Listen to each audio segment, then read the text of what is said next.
Greetings, everyone. Welcome to this Beverly Hills Bar Association program on questions of police reform and how claims of police conduct are handled in civil and criminal cases.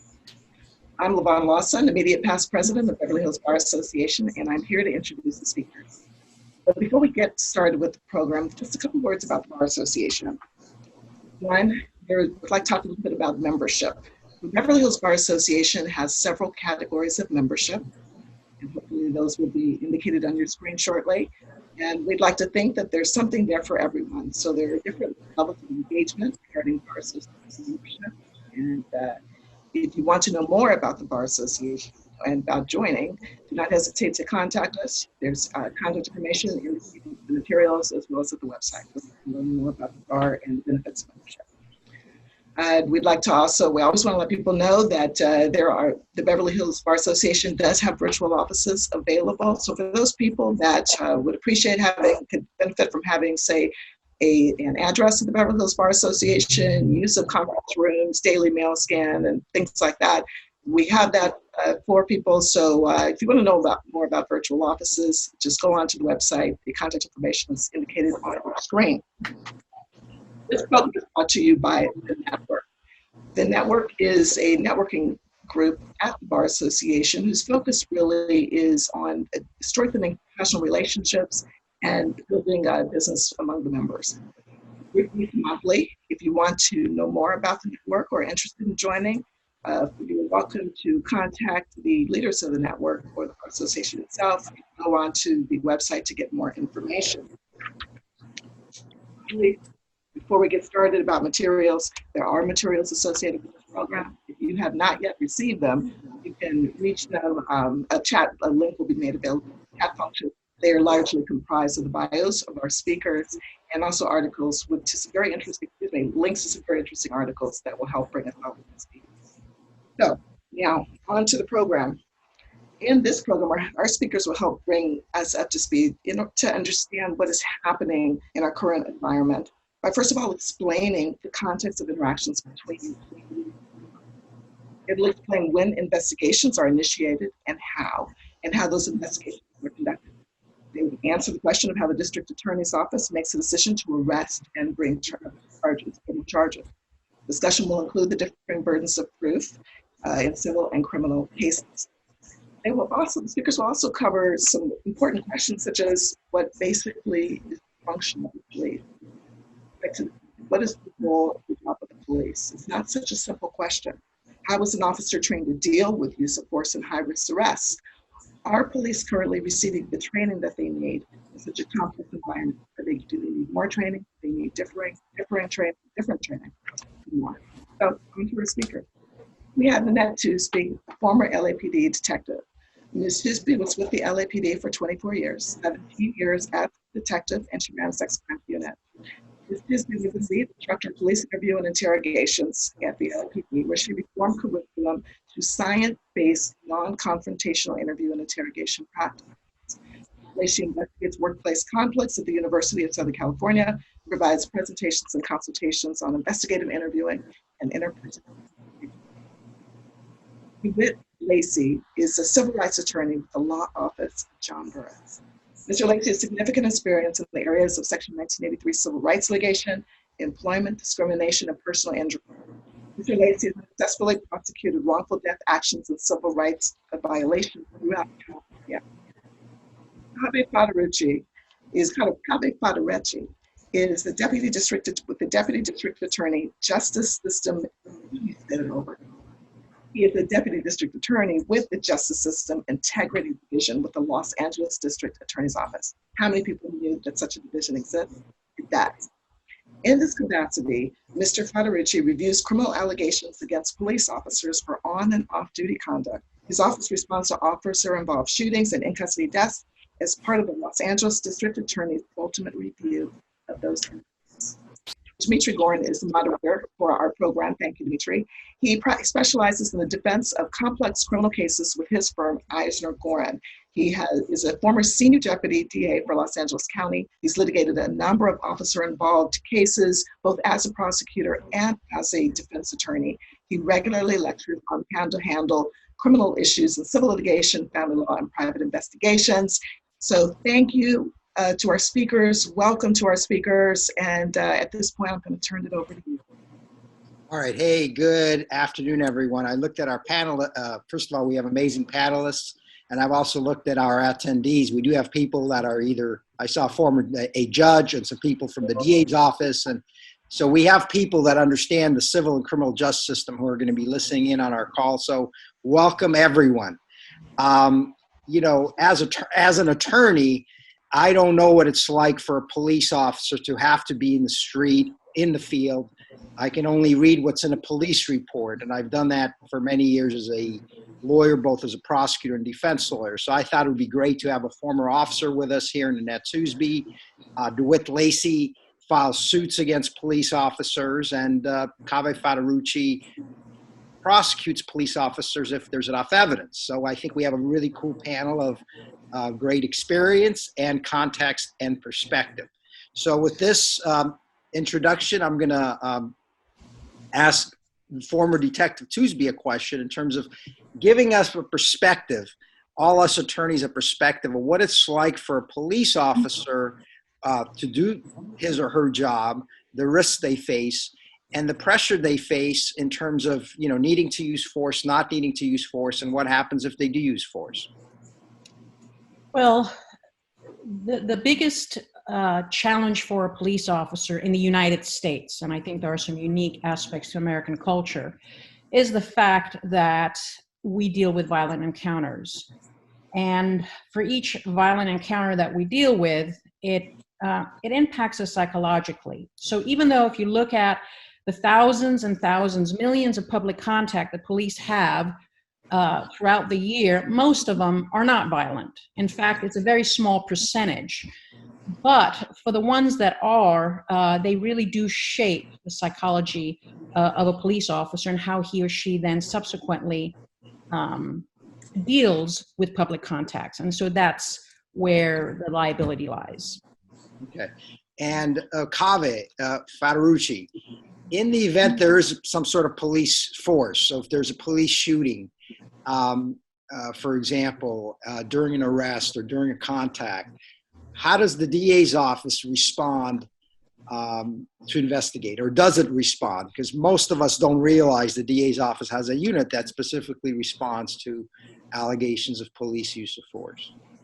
Yes, Dimitri, specifically, there's a protocol in place, and it involves officer-involved shootings in LA County, where an officer, either on duty or off duty, fires his service weapon and strikes another person. So if there's an officer-involved shooting and no one is hit, the DA's office does not respond. But if someone is hit, then the DA's office does respond, a deputy district attorney from JSID, along with a DA investigator, who's also a peace officer from the district attorney's office. Now, how do you guys respond? Do you guys actually drive out, or what do you do? Yes, we go out to the crime scene, and we participate in walkthrough of the officer-involved shooting scene. Sometimes it encompasses more than one location. It could be several locations. And we also assist in the interview of civilian witnesses, not police officer witnesses. Kaveh, can I ask you, though, how can you guys be fair? I think the public concern is the DA's office and law enforcement, you're on the same side of the government. So if you now have to make a decision to prosecute a police officer, investigate the shooting, how can the public feel you guys are being fair? Is there a system in place? Like, how is it a fair process if you're on the same side of the police? Well, Dimitri, I could sit here and tell you we're being fair. You know, that's just my word, but at least there's transparency. I sent a link. I think it's going to be included in the webinar materials, but it's a link to the LA County District Attorney's Office, officer-involved shooting memorandums and in-custody death memorandums. After the law enforcement agency has completed its entire investigation. They submit all their materials to the DA's office, and we look at it through the lens of whether or not the officers involved were criminally liable in their actions. And we write a detailed memorandum, and all those memorandum are included on the DA's website. So all I can say is there's transparency, and anybody in the public can see for themselves the analysis, the detailed analysis that we conduct. All right. Hey, DeWitt, now, let's just say the DA's office says, hey, there's not enough to prosecute a police officer. The burden of proof in criminal is a lot higher. It's proof beyond a reasonable doubt. You need 12 unanimous jurors. How is it in the civil arena in terms of filing a civil rights lawsuit? Are there challenges? Do you have a lower burden of proof? Thanks for the question, Dimitri. Yes, there are definitely differences. And more oftentimes than not, the cases that we are involved in the civil arena don't involve some type of parallel criminal charges against the officers, although it certainly has happened before, and is certainly, I think, more likely to happen nowadays as people are really turning their attention to police misconduct. We go through a lot of the same type of things. We investigate. We have an investigator which will review witness statements.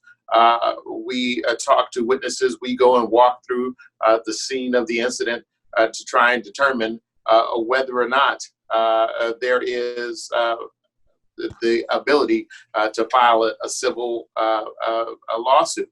Now, one thing to keep in mind is, yes, our burden of proof is different. We're talking about the preponderance of the evidence, which is a lower standard than the criminal standard.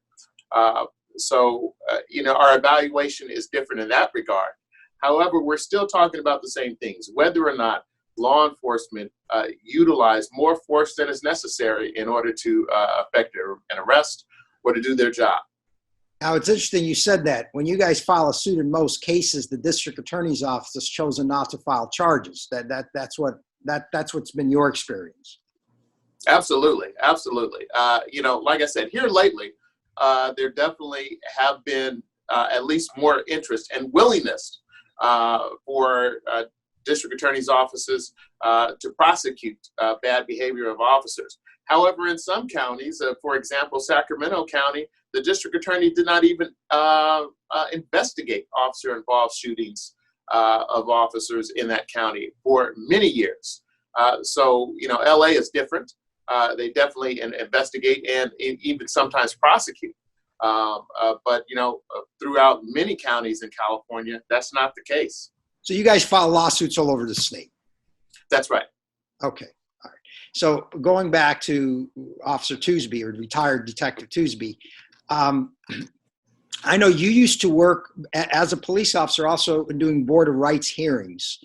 Can you explain, so we all understand, if there is a police officer shooting or some sort of police officer misconduct allegation, what does the police department do to investigate, if anything? So this is, I believe, unique to LAPD in that we have a tribunal that consists of, historically, 2 command stand officers and a civilian who, generally speaking, had a legal background, was an attorney or is an attorney. So with LAPD, they look at 2 things: whether the shooting was a good shoot or a bad shoot, meaning it was within policy or outside of policy. And then also what is looked upon is whether the tactics used by the officers led to the shooting. And if the tactics were poor, that ultimately resulted in the shooting, but the shooting is okay, it's 2 different things, then officers are also disciplined based on using bad tactics that could have escalated a situation unnecessarily that ultimately then resulted in a shooting. Mm-hmm. Now, the process. What is your view on, and there's been a lot of talk in the media and the net about, defunding the police or reforming the police or different training? What is your view, having done this for over 20 years? Well, I think we should first start off by not calling it defunding, because that sounds punitive, but rather reallocation. So I do think that in the last 2 decades, certain urban police departments have been tasked to do more and more and more, and officers are wearing a greater series of hats. And I think that officers or police are responding to issues in society that really aren't police matters. And because they are not police matters, officers are really not equipped to know how to deal with them.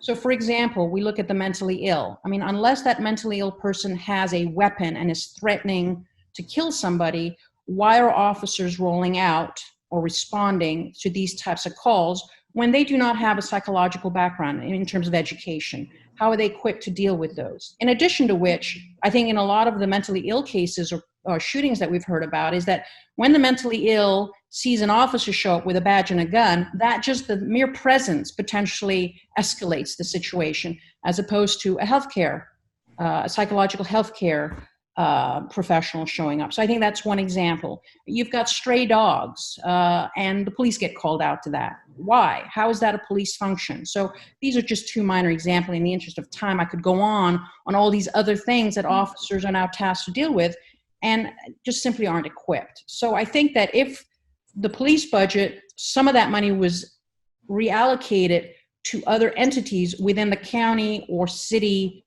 infrastructure to deal with some of these calls, I actually think that that would be a good thing in the long run. Okay. Now, Kaveh, as a DA, I know we saw that, and this kind of dovetails into what Annette was talking about somebody with mental health issues. There was that famous case, everybody probably has seen it or read about it, where there was a mentally ill guy at Costco and the police officer was somehow struck by him, then he fell and somehow ended up shooting the mentally ill guy. And also the bullets hit his parents. And I think what the press reported is the DA's office, and this wasn't in LA, it's either Riverside or Orange County. They're not going to prosecute him, but I guess LAPD or whatever department it was said the officer's conduct is outside of policy.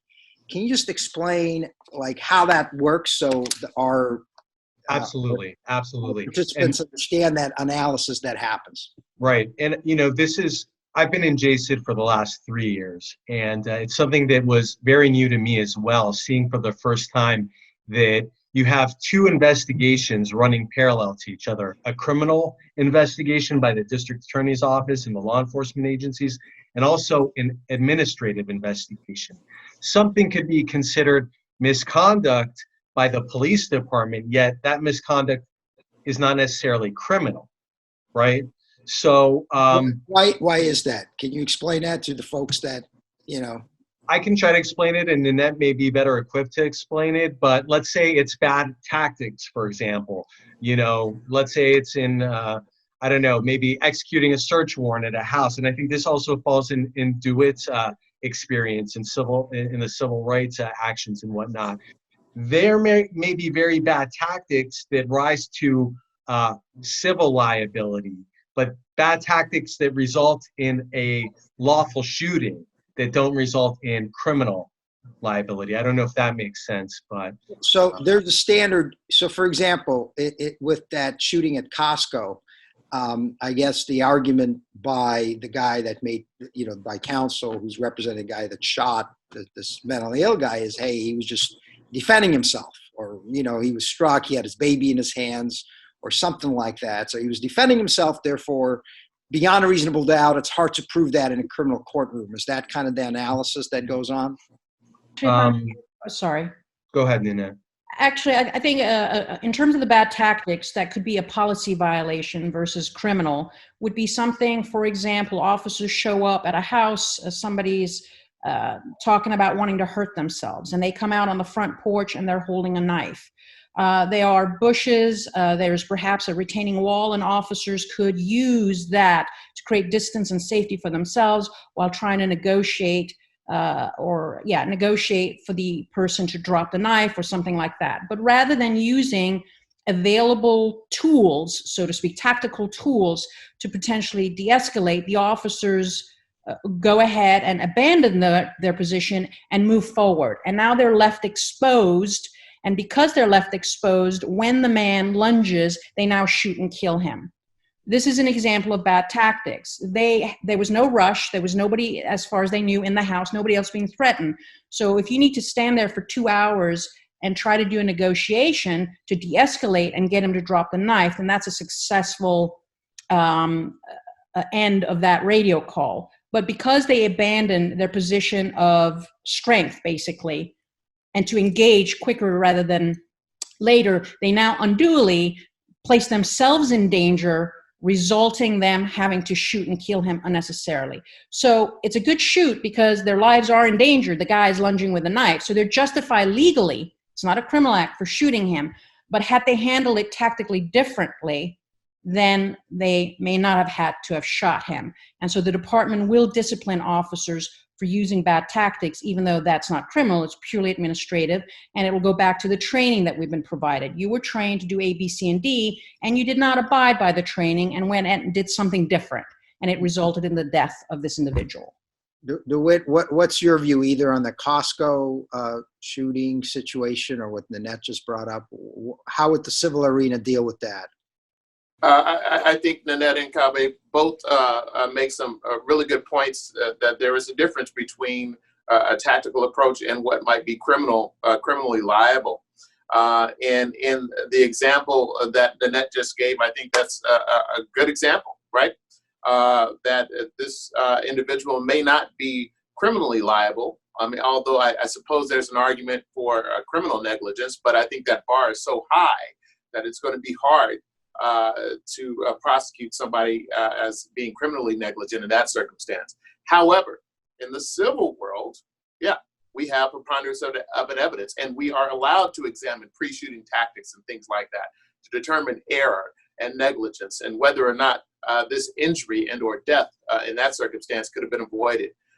There's also the prevalence of these positional asphyxia cases, right?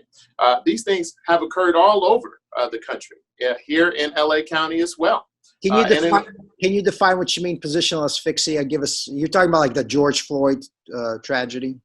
Absolutely, absolutely. So now look, in the George Floyd circumstance, this officer, the main officer, I'll say, sat on his neck or bent down and kneeled on his neck for a little under 9 minutes. Now, in most circumstances, it doesn't happen. And positional asphyxia is where somebody's body is prevented from being able to breathe. Their diaphragm is not allowed to expand and or contract as necessary in order to get enough air and oxygen to your organs, right? And that can happen from someone being held in a prone position with weight on their back. It can be held by someone being put in a particular area or position where they're not allowed physically to get enough breath, right? And it does not take 9 minutes all the time. Sometimes it could be a very short amount of time. Now, those things may not all the time amount to some type of criminal negligence or purposeful murder conviction or even charge. However, there's definitely not only negligence, but civil liability because a lot of times the officers did not take the time that Nanette was just talking about. They did not have the patience to use the skills that they were taught in their training to de-escalate the situation and or to conduct the arrest without the use of force or with less force. And it left them in a situation where they've created some civil liability for themselves. So let me ask you, just to get Nanette's input here, and then I'll go to Kaveh. So with the George Floyd situation, the videos show that you had a gentleman who was accused of, doing some felony inside a store, passing a bad bill or not paying for whatever he bought. The officers, the people from the store try to talk to him. He's not cooperative. Eventually officers show up. When they get him out of his Mercedes, looks like he's high. He's kind of sitting down on the ground. Then they try to put him into the police car. And you could see from the video that he's resisting in the car. At least there's some sort of altercation inside the police car. And somehow he ends up falling out of the police car or sliding out or rolling out or himself just voluntarily getting out, but he's handcuffed. So tactically, Nanette, for all of us who are not police officers, you have a suspect who's resisting. You can't just start driving a police car with a man or a woman who doesn't want to be seatbelted. Like, what is the police supposed to do? You have 4 officers. they're all in public, so they're not trying to hide what's happening. They're literally, people are videotaping what's happening. It's a high-risk arrest because, well, all their conduct is going to be under scrutiny. So what is proper police tactics in that situation? Everybody, obviously it's not, you know, killing the guy and keeping your knee on his neck for 8 or 9 minutes. So what should those officers have done? Give us your police perspective. All right, I'll start off by saying that when you are dealing with an individual who may not be cooperative or even combative, that it's fluid and dynamic, that in one instant, somebody might be combative, but then if they stop being combative, your duty is to then de-escalate your level of force that you're employing or deploying on that person. So let's say, for argument's sake, that he was combative, George Floyd was combative, but then he's not. He's cuffed now, and then, like you described it, regardless of whether he fell out of the car or tried to get out of the car, but now he's on the ground. And based on the video that I watched, once when he's on the ground, he's no longer combative. Maybe he's not fully cooperative, but he's not combative. As such, there is absolutely, I think I can speak for all law enforcement agency on this one, because this one seems pretty straightforward. Using your knee in the back of somebody's neck is a technique only to be used if you have a combative suspect who has not been restrained, meaning he is not cuffed. But George Floyd was cuffed. And so let's say that he is just passively not going along, is passive aggressive, meaning he's laying there, but he's not helping to get up, right? He doesn't want to get on his knees and get in the car. Then you need to start first verbalizing, and then you might need 4 or 5 officers to lift him off the ground and get him in a seated position or whatever. Putting the knee on the back of the neck in that given scenario is absolutely a violation of the training that we have been given. And in fact, let's just change the scenario a little bit. Let's say George Floyd did not die. Let's say that he wasn't even injured, but ultimately they get him in the car. If that was viewed by a supervisor, because let's say George Floyd later sued the department, those officers would be sent to our Board of Rights, to a tribunal for bad tactics. Okay. So. Thank you, Danette. And by the way, I know I get some questions. We're just whether, you know, we can debate whether Mr. Floyd was combative or not. And one of the people in the chat said he wasn't combative. We're just debating here kind of the proper tactics. So ultimately the decisions on who was combative and prosecuting the police and all that, that's going to be a jury decision. We're just discussing the situation here and not making any conclusions on anything here. This is a debate and a, you know, ability to explain to our participants and with the panelists just to kind of debate this issue from different perspectives. Kaveh, as to the DA's office, and let's just, again, hypothetically using George Floyd, it's not an LA case. We're just trying to figure out how somebody would approach the situation from the prosecutor's perspective. Obviously, Chauvin, who's charged with murder, is, you know, he's the one that applied force. Obviously, his force caused the death, amongst other causations in that case. How would the other three officers be prosecuted under California law in that example? And yeah, let's start with that, Dimitri. You did specify under California law. That didn't happen in California. And the laws are similar, but they are different in different states to some extent. You're asking me as a deputy DA how the other officers may be charged. First of all, I got to say that, you know, the opinions obviously that I express here are my own opinions, not the opinions of the district attorney's office. But as far as a legal analysis, I think what we'd have to consider are derivative forms of criminal liability. And my understanding is that Officer Chauvin is being charged with an implied malice murder. And I did provide some CalCrim jury instructions on that. So the question is, did the officers aid and abet an implied malice murder? And I really believe that that's the question that needs to be answered. And, you know, I can think of several factors that may indicate they did harbor implied malice. And then from some of the transcripts I read, there's arguments that can easily be made by a defense attorney to the contrary, that they didn't harbor implied malice. So I'll leave it at that for now. Isn't it true then, obviously, you want to, So in criminal versus civil court, the burden of proof in criminal court is so much higher beyond a reasonable doubt because the people prosecuted could be facing years, if not life in prison. So the burden of proof is a lot higher. Whereas the civil standard, preponderance of the evidence, the burden of proof is a lot lower because it's a financial situation. It's not a loss of liberty scenario. So that's why many cases, the DA's office may feel, hey, there's not enough to prove this case to a jury in criminal court and send this officer to prison, but there's enough here in a civil arena where Mr. Lacey works in to be able to recover funding for the family. Is that right, DeWitt? I mean, is that the analysis? Is that why the burdens of proof are different?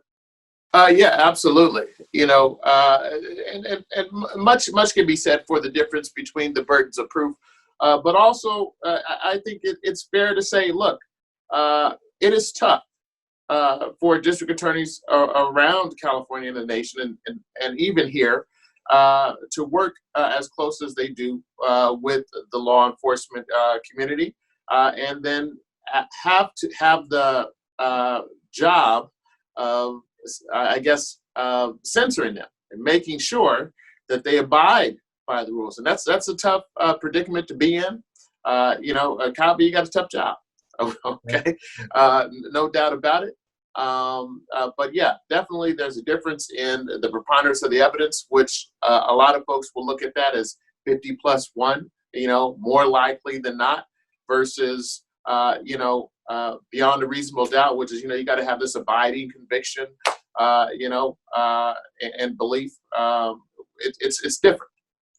Hey guys, if I could add a little bit ahead, more, Dimitri. I know we focused on the district attorney's office and responding to officer-involved shootings, but we look at all criminal allegations against police officers. It doesn't have to be a shooting necessarily. If something like that happened in LA County, the killing of George Floyd, we would look at that as well, even though it didn't involve a shooting. And if similar facts happened inside of LA County and the person was not killed, we would look at those facts and ask ourselves, did these officers commit violation of Penal Code Section 149, assault by a peace officer under color of authority? And so there are these other charges that we look at. When we do look at the criminal charges, yes, we're looking at it under a light of, can we prove these charges to a reasonable jury beyond a reasonable doubt, correct? And sometimes we acknowledge the difficulties, even when we do have the evidence, but we're not swayed by what we think a jury may do. If we believe the evidence is there, we have an ethical duty to bring those charges. So, hey, what's the difficulty of prosecuting a police officer? I mean, look, you have a defendant who wears a white hat in that, you know, he's a trained peace officer. He usually has no criminal record. Otherwise, he wouldn't be a peace officer. His defense lawyer, like myself, would say, listen, he's law-abiding. Look at his life. Look at how many lives he's saved. Look at how many people he's helped. How does that, Kavi, make it difficult to prove a case beyond a reasonable doubt to a jury? In other words, the defendant wearing a white hat. Right. I can tell you in the last 3 years, having prosecuted a couple jury trials in JCID, and both involved force, and also seeing some of my colleagues prosecute some other officers for off-duty conduct, that despite what it appears in the media and how it appears from the media that the people want to hold officers accountable for their actions, it is extremely difficult to get a conviction at trial against a police officer, especially, and again, I'm making generalizations here, but first of all, you have the proof beyond a reasonable doubt, which is the same burden of proof in any criminal trial. And that's just a hurdle in its own in any criminal trial. But then you have a situation where, again, yes, you have a police officer that may be acting in the course of his employment, and you may have a victim that may not be necessarily likable, let's say. It may be a gang member, it may be a probationer, it may be a parolee. And even though these things should not affect how a jury decides their verdict, it is. And that's my experience. Your sense is it's difficult, despite perhaps what appears to be obvious evidence in Floyd for some people, or even the Rodney King case, which was on video, it's still difficult to convict police officers. In certain situations, yes. I mean, I know there's other situations when they're acting outside of their employment. I think the DA's office recently successfully prosecuted an off-duty LAPD officer for a killing that happened outside a bar in Pomona.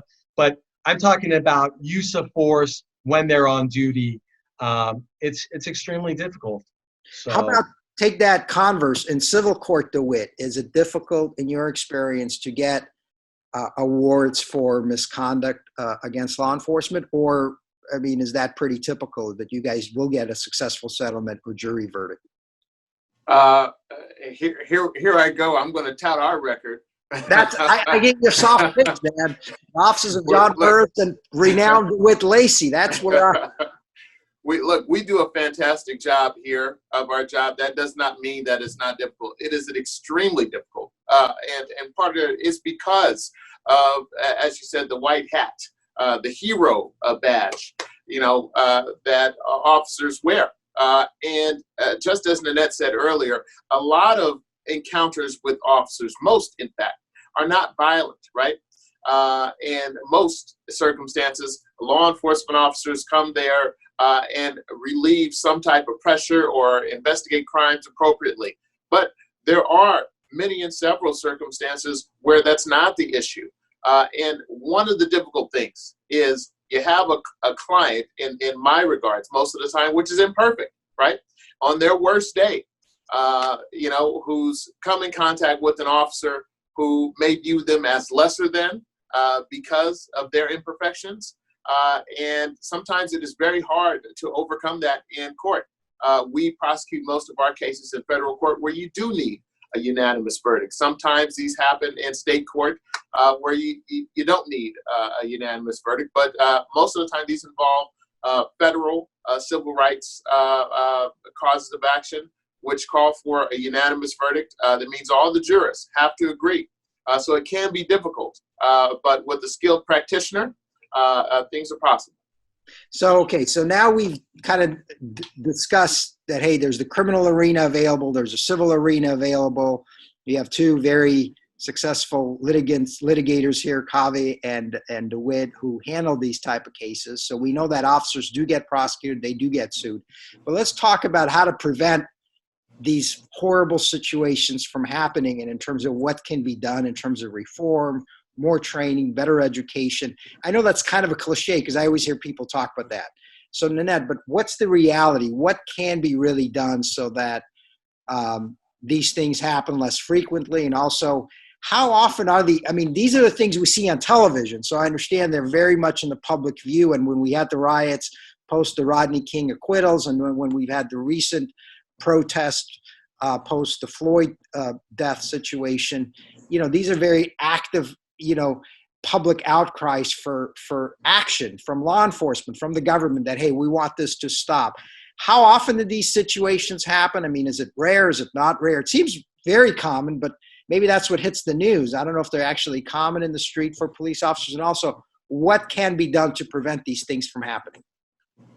Well, first of all, the actual numbers in terms of when LAPD uses force is less than 0.005%. And Cave may know a little more about those figures, but they are really tiny. Considering the millions of public contact, it's a very small number. That said, though, that doesn't make it okay, because for each given incident, even if that's statistically a small number, it is somebody's family member, it's somebody's loved one, it's a human being.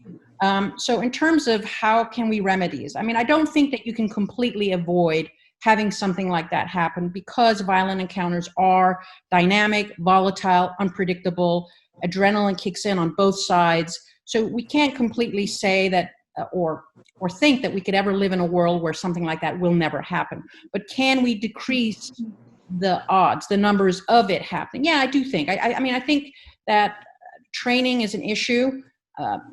People like to mention training and just say we need better training. I think that one of the things that is not being discussed is what is the quality of the training, and do you get the buy-in of the training? And I think that when it comes to things like de-escalation, you can train officers all day long, but if you don't get the buy-in and you don't change the culture, It doesn't matter if somebody has a little diploma that says 40 hours of de-escalation interpersonal communications training. You have to get the buy-in. So I think the way in which the training is pitched to officers and the way the curriculum is put together is critical in order to minimize the odds of officers immediately going and escalating a situation versus de-escalating. What about it from the officer's perspective? I understand the escalation and use of force by the police, and the way we see things on television is just horrible. You have these horrible tragedies. But explain to us from the officer's perspective, what kind of training do they go through? What about the situations where the officers get shot and killed? How are they trained? What's their state of mind after that training, where they're just, I assume, going out into the streets to make sure also they're not getting killed and hurt every day they're patrolling? Absolutely. I mean, therein lies this huge liability in that, you know, police officers encounter, look, people don't call the police when they're happy and everything is wonderful, right? They call the police when things are going badly. And so officers psychologically really do become broken because they have repeated negative encounters with the community, right? And that it's going to have an impact. And then if you have been part of a violent encounter or a shooting, or somebody's tried to hurt you, or you've been hurt, or you've been shot, I mean, that shapes you in a huge way. You're going to look at every encounter you have with the public differently. And in the academy, it is drilled into officers right from the get-go. We're all clean slates. Most of us are, right? We're blank canvas. And we are shown video after video of officers being killed in the line of duty. So with that in mind, when I left the academy, and I came from a non-police background, nobody in my family, wasn't in the military, I came straight out of college. When I hit the street, so to speak, I figured everybody was going to try to kill me.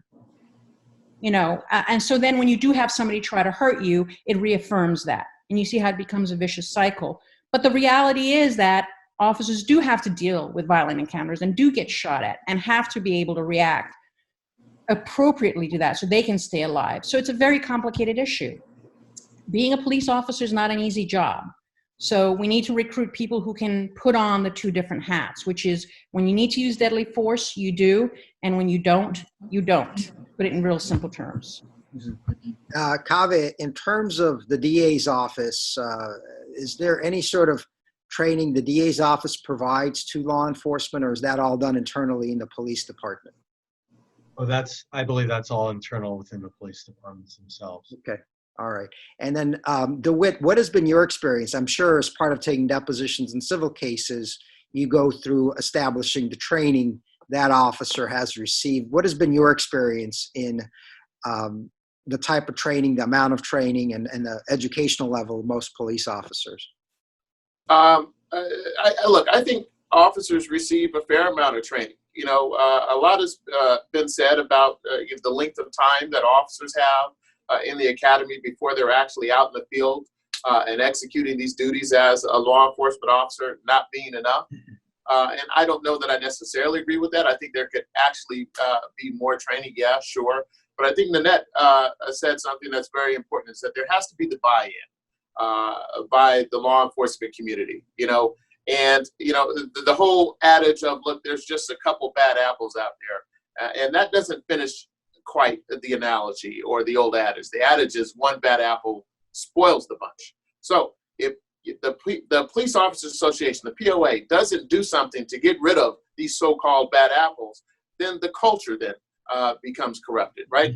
And if you don't get the buy-in on things like de-escalation or treating people with respect, you know, then it leads to more violent encounters that police have with the general public, and a decrease in the trust of the general public that police will actually be there to help.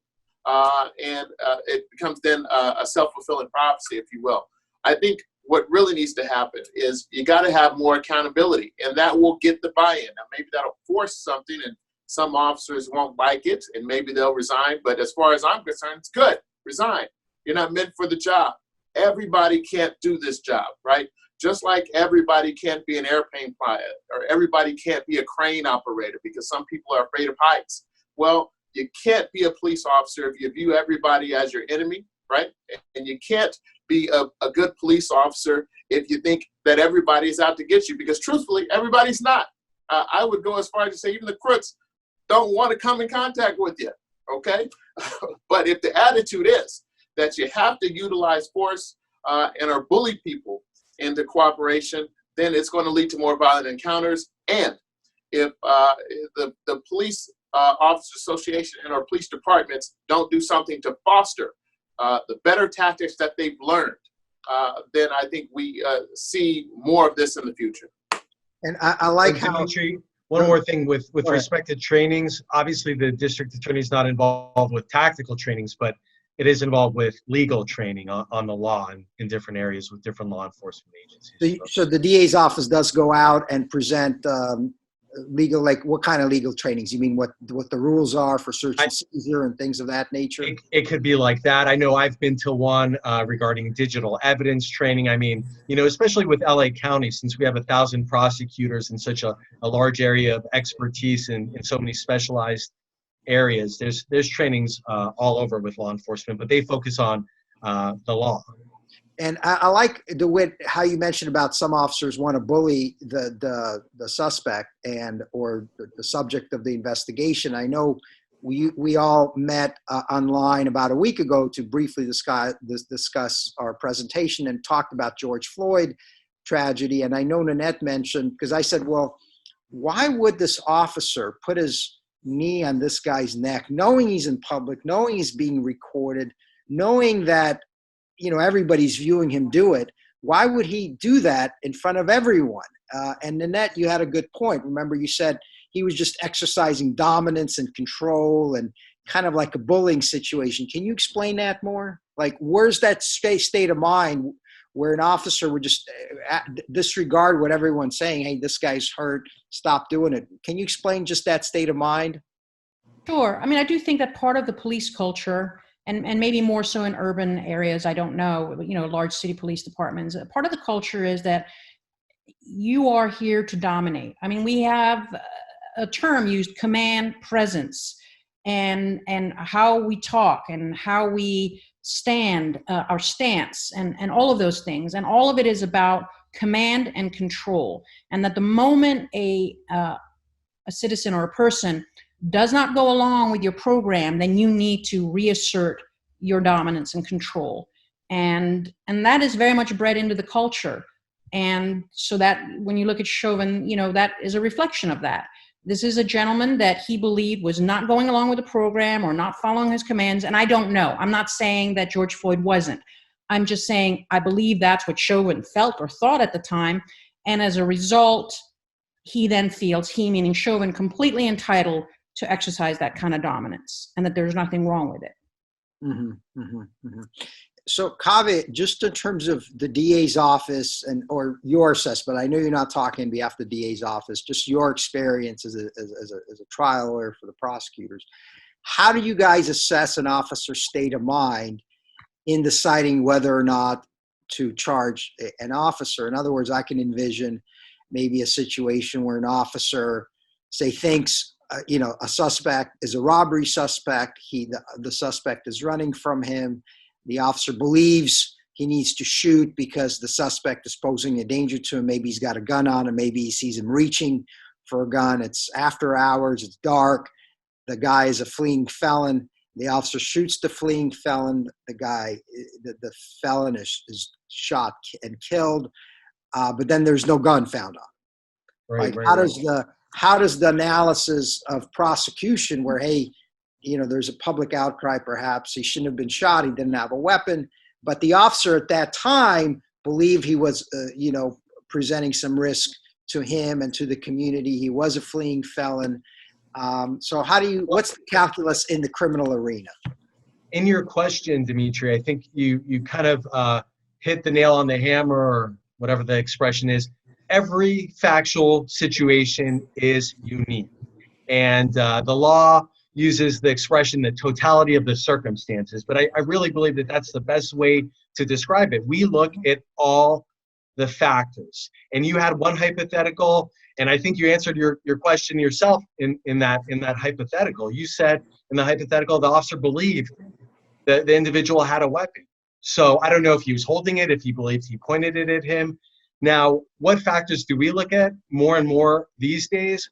Well, we have the benefit, at least with LAPD, we have for a couple of years now, with body-worn videos, body-worn cameras. And I hear the Sheriff's Department is finally moving in that direction as well. Those are extremely helpful.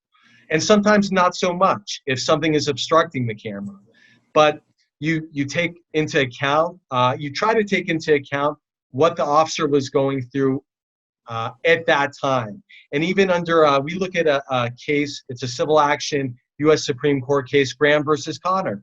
And that case itself, and I know DeWitt is really familiar with that case, says that police officers are often forced to make split-second decisions in fast-moving, volatile situations. So you have to put yourself as a reasonable person in the officer's shoes and look at the totality of the circumstances. And really, the only time deadly force is permitted under criminal law, under California, is if you're acting in self-defense or the defense of others, and that's self-defense of great bodily injury or imminent death. And it's the law is simple. The facts are what make it unique, what make every situation unique. And DeWitt, I know you and I actually talked about a case that I know is still pending, so I'll just give you a hypothetical without having talked about that specific case. Let's say, again, my scenario, you have a guy that's undoubtedly has committed a crime, maybe has an extensive record, it's not in dispute, third striker, whatever. You could say, you know, crook, a bad guy in terms of the way the system has viewed him, been to prison a number of times. He's committing a crime and the officers shoot him. At what point in the civil arena will those officers still face civil liability? Well, it very much similar to what Kaveh just talked about. There's an examination of, instead of a reasonable person standard, though, in the criminal world, in the civil world, it's the reasonable officer, and it's an objective standard, right? And we really have to examine what officers are trained to do in that circumstance and scenario. A lot of that depends on what Nanette talked about in regards to policy decisions, right? What are the officers trained to do? What are the policies and general orders of the department? And, you know, what does POST, the Peace Officer Standard and Training, say about the officer's behavior? And that's how we get an understanding generally and objectively of what a law enforcement officer should do. And after an examination of that, then we can determine whether or not they have violated these standards that Kaveh talked about in Graham v. O'Connor. So the upshot is, hey, an officer can't use deadly force or force on a guy, even if he's an admittedly bad guy, a criminal, a third striker, a prison guy, unless that guy is posing a danger. So even if that individual has committed a crime, as a lengthy record, the police still don't have the right to just use deadly force or excessive force blanketly, correct? That is absolutely right. Look, law enforcement officers are there to protect the public and to bring people to justice, right? If there is not the threat that this person, either they be a criminal, a first-time, or 20-time offender, right?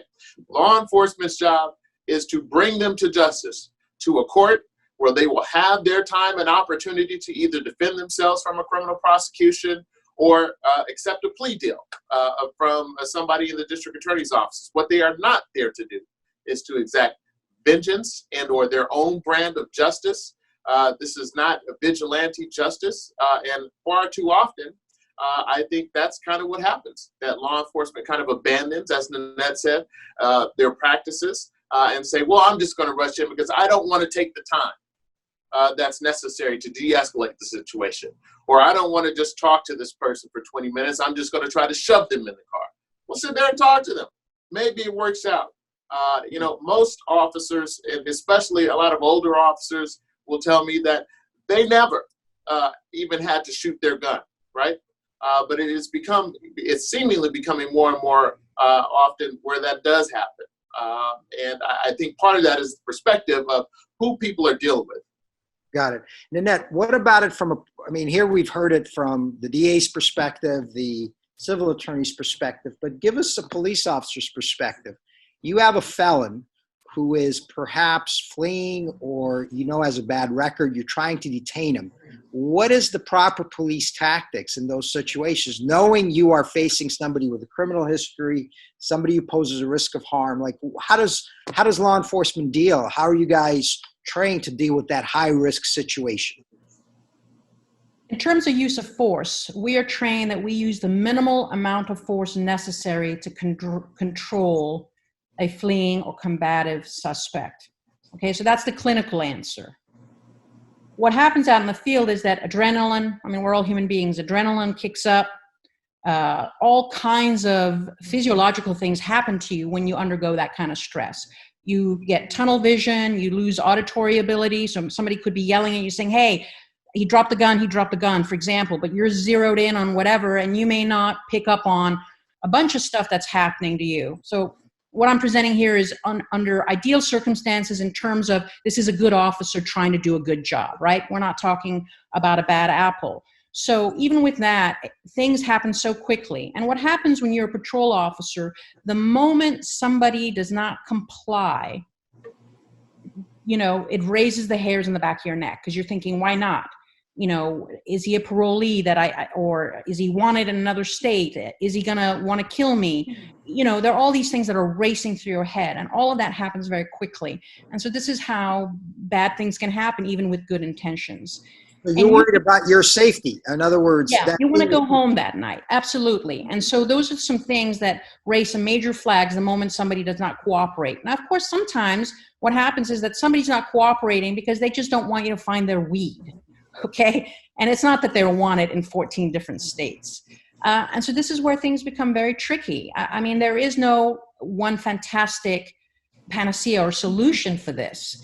It's a difficult job, and we need to train better, perhaps. And I also think that we need to look at who we're recruiting, right? I think that when you look at the recruitment pamphlets for law enforcement, it's all about excitement, adrenaline, action, and all that kind of stuff. And the reality is that most of police work is nothing like that at all. We have a saying within LAPD, police work is 90% boredom and 10% sheer terror. So you have to be prepared. You have to have an officer that can deal with that 10%, but accept that his or her job is 90% of going out and just problem solving. It's not sexy. It's not exciting. It can be tedious and repetitive. But that's the job, and it's not being pitched as such. When you look at the recruitment posters and videos, it does not honestly tell the prospecting candidate what the job really is like. So that's also an area that needs to be explored. Got it. So just final thoughts, because we're going to wrap up here. It's 1 o'clock. Javi, what is just your final thoughts on all this in terms of defunding the police, reforming the police? And I know you work for the DA's office, but right. Well, I can tell you I don't like the slogan, defund the police. It takes a very complicated set of problems in the criminal justice system and then tries to narrow it down by saying, take money away. I think Nanette had it right, maybe reallocate. But I think we need to look at more of the underlying problems and how to fix them, not just say, let's get rid of the police department. I've worked with terrific, fantastic police officers and detectives in my career. I've prosecuted really bad people, violent felons, serious felons. But at the same time, I don't believe anybody is above the law. And if a police officer commits a crime, then they should also be held accountable criminally. And it would have been nice if we actually had some disagreement amongst us. But I feel like we've all been on the same page here. So back to you, Dimitri. All right, thank you. DeWitt, your final thoughts on all this? I'll say this. Look, I really appreciate being invited to this panel. I think it's been enlightening even for me, and I hope for everybody who's listening. But look, what we need to do in going forward, we have a tremendous opportunity here in order to advance the law enforcement narrative as instead of being one of combative and or oppressive into one where they are cooperative. And we're working with law enforcement. And I think some of that comes from exactly what Nanette said, who we have on the job. This job is not for everybody. And we have to make sure that the folks who are involved in the law enforcement community have the right temperament and also have the right tools and training that allow them to carry out their duties as an officer professionally and respectably. I have faith in not only the amount of protests that's created, I think, awareness, but also in the willingness of legislatures, even federal legislatures, to create the change that we need to see. So I'm hopeful. And Nanette, final thoughts? This is very heartbreaking to me to see how things are unfolding in America today, because I do believe that most officers go in for the right reasons and leave the academy wanting to help people and do well. Not all, but most. But during the course of being on the streets, that all falls apart. And like I say, most officers are broken, and I've shared with you how I was very broken for a long time, but got out of it. But we need to change things, because there are so many things in police work or in policing in America today that is broken. And so we have communities that are angry and have been angry for a long time, and it's boiling over and it's causing so much division. And I watch both sides, friends of mine that are on both sides of this subject. And all I see now is that it's breeding greater and greater division. I'm seeing officers who are now hating people more than they ever have because cops are misanthropic. And I see people on the other side who have now greater distrust of the police, and it's tragic. And I really hope that we can have some intellectual, rational, non-emotional discussions about this and bring positive change.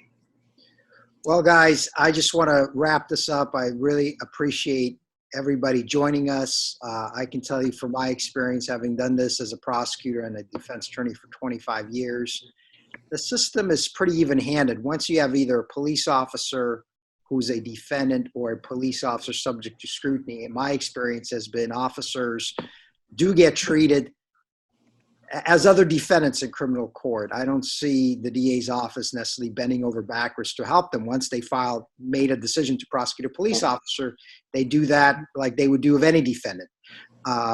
And so those cases are always interesting. There's a lot on the line, the officer's career, the possibility of jail. And my experience as a DA, similar to you, Kavi and Nanette, in that, most officers are great folks, and there's a few perhaps with temperament issues or people that should never have been on the police force, but they're really few. So I hope this discussion has informed, the Beverly Hills Bar and participants in our webinar here. And I hope it's one of many. Perhaps we'll do additional discussions. Kaveh, DeWitt, and Nanette, thank you so much for your time today, for preparing for the presentation. And I'm going to sign off, and I just want to thank everyone for joining us today, okay? Thank you, Dimitri. All right, guys. Be well. Take care. Take care. Bye-bye. All right. Bye-bye.